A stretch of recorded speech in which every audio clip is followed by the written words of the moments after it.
The Kremlin dissident Alexei Navalny has been back in court today in Moscow, this time accused of defaming a World War II veteran. He's already been sentenced to more than 2.5 years in prison in a separate case, a sentence that has sparked outrage and protests across the country. But the Kremlin seems determined to put a stop to them.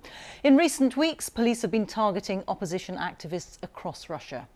Our Moscow correspondent Steve Rosenberg travelled more than 4,000 miles east to the capital of Vladivostok to see how critics of the Kremlin there are being put under pressure.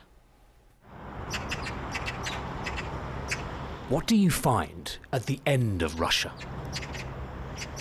where the Pacific turns to ice? At first, Russia here feels frozen in time, no hint of spring. But in Vladivostok, there are signs that something is changing. Last month, thousands here risked arrest to protest in support of jailed opposition leader Alexei Navalny. There were rallies across Russia, but there is no political thaw. The Kremlin calls the protests illegal, and it's cracking down. Blogger Gennady Shulga had live-streamed one of the protests. A few days ago, police raided his flat and pinned him to the floor. The police video shows Gennady's head over the dog bowl. This show of force was meant to scare me and my wife. Now the authorities are using that video to scare others by showing what happens to people who tell the truth.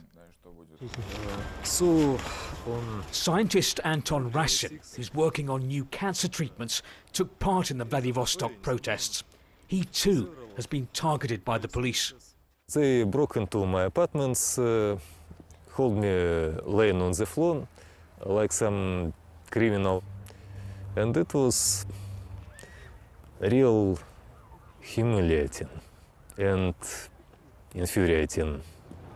This isn't just happening here in the Russian Far East. In recent days, there have been reports of police raids and searches across the country, a sign of just how determined the authorities are to crush the protest movement. In Moscow, Alexei Navalny was back in the dock, accused of defaming a World War II veteran. This month, he'd already been sentenced to 2.5 years in prison in a fraud case, widely seen as politically motivated. The police raids on protesters is an attempt to cut Mr. Navalny's support base by spreading fear. It will send chilling waves across everybody else who is in their early 20s, idealistic, wants to work for Team Navalny. A lot of people will be scared. A lot of parents will insert a lot of pressure on their kids to not join the movement. There's something else the Kremlin is doing to try to undermine public support for protests. It's telling Russians through the state media that Mr. Navalny is an agent of the West, and some people are believing it. He's carrying out the West's instructions, Galina says. We all know it's the West pulling Navalny's strings, Yulia tells me. And as for Navalny being poisoned, he probably poisoned himself. Where is this taking Russia?